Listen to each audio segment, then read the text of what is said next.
Do you beat your children? Yes or no? I don't have any children. Answer the question. That's my impression of Jerry Nadler questioning a witness that he doesn't like during a congressional hearing.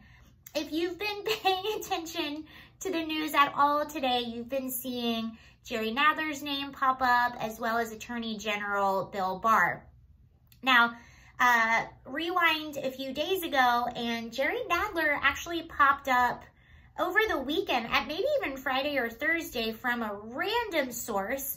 There is a guy, a commentator that I follow on Instagram. His name is DC Drano. That's his Instagram handle, DC_Drano, if you want to follow this guy. He's incredible. I love his content.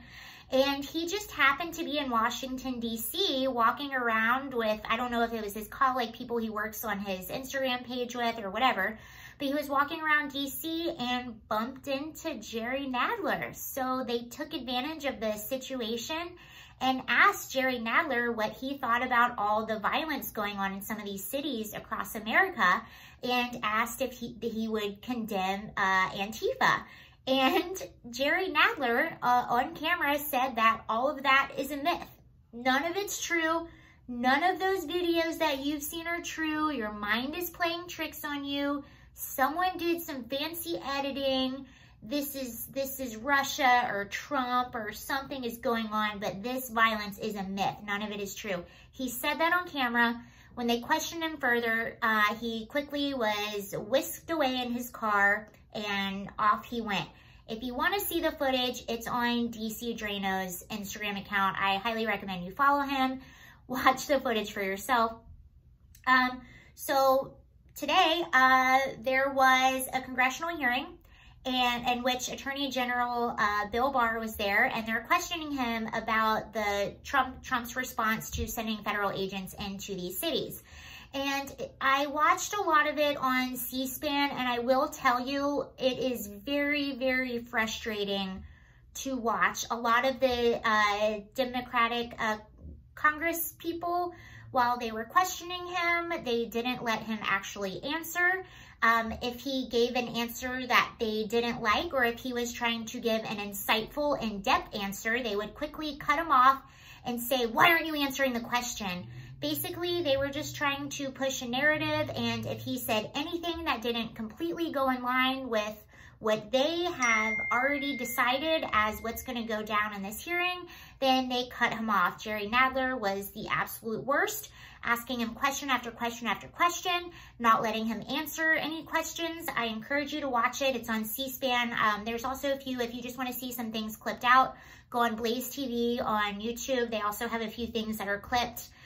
I love, is it Jim Jeffries, Jim Jordan?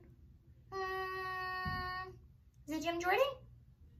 Jordan, yep, Jim Jordan. He is one of my absolute favorites. He kept interrupting, saying, "Why are you not letting him answer the questions?" He said this to Jerry Nadler several times. "You have wanted Bill Barr, the Attorney General, to come and to sit before you and to answer your questions for months, and now you finally have him here and you're not letting him answer the questions."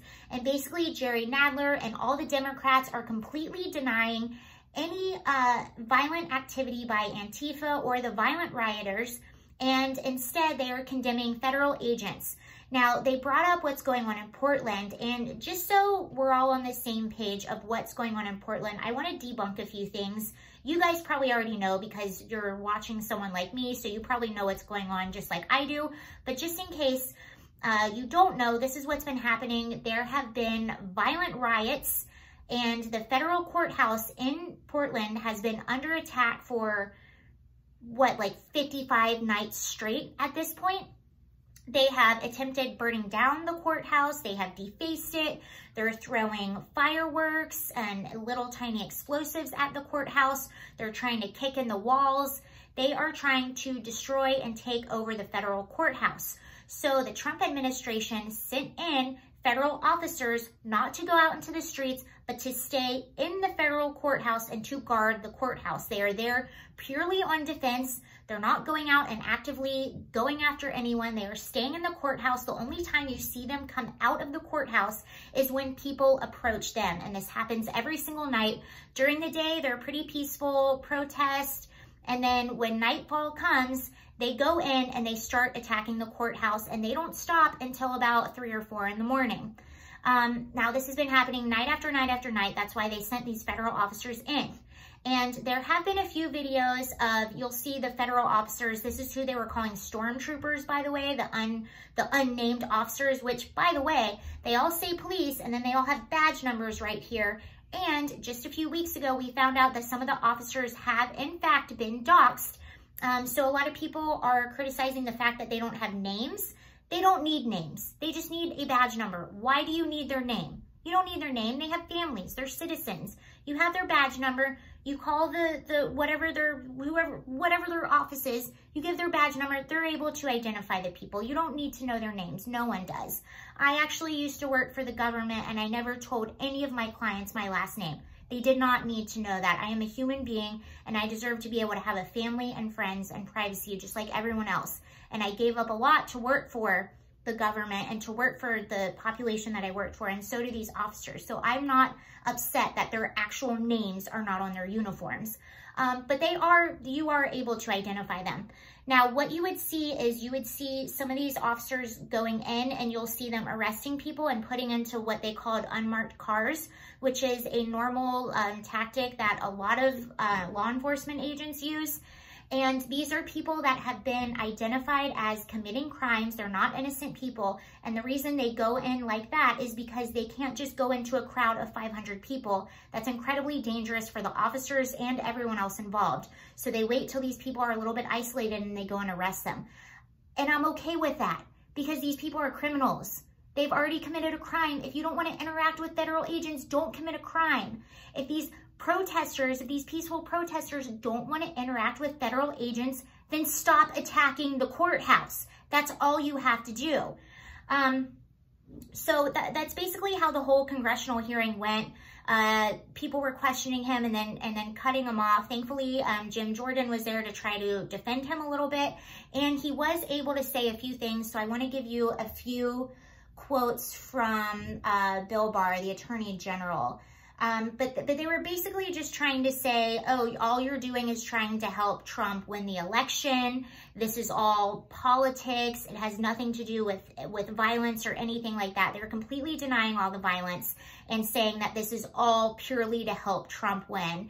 And Bill Barr said it himself. He's like, well, of course we talk about the election sometimes, but Trump has told me, I'm the Attorney General. I do what I think is best. And our number one priority are the citizens of this country and law and order. And if it's not against the law, we're not going to enforce the law. All we're doing is enforcing the law.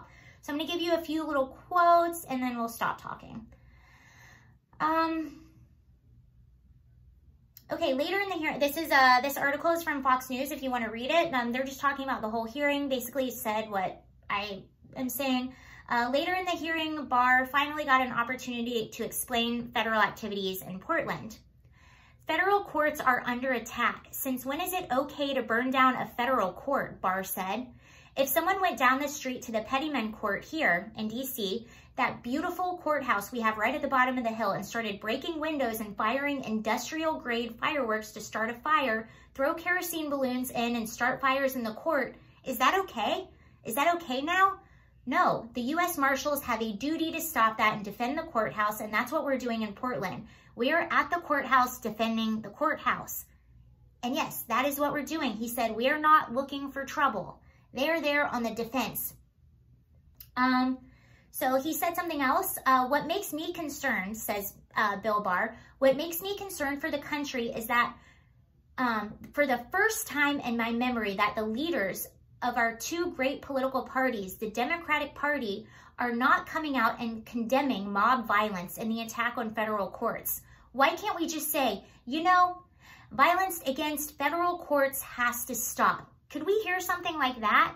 And I think this is where you and I and a lot of people in the middle and a lot of people on the right are just incredibly frustrated. We're seeing this happen. We're seeing them on the side of violent mobs.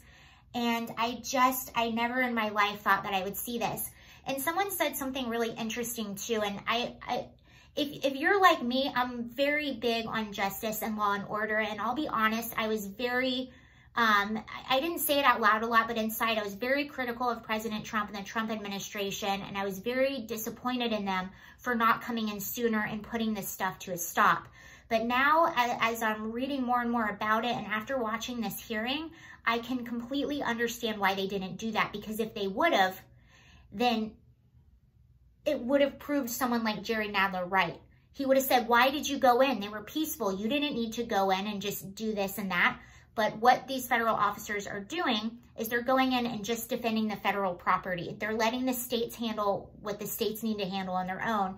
And I think that's a pretty smart move because it's not giving them any ammo. If he would have gone in with federal officers to do the state's job, then it would have given Democrats a lot of ammo, and he didn't give them anything, and now they're just pulling at straws like what Jerry Nadler is doing right now. It does not take a rocket scientist, it does not take a journalist or someone that does a lot of research, it just takes a normal person with a tad bit of common sense to see, wow, the Democratic Party has gone so low, they are defending mob violence. And who's paying for it? Law-abiding, tax-paying, regular, hardworking American citizens. They, right now, are the forgotten ones. That's everything I have for you right now. Did anyone watch the hearing? What do you think on it? Do you agree? Do you disagree? Let me know. Thank you guys for watching again. I'll see you later. Bye.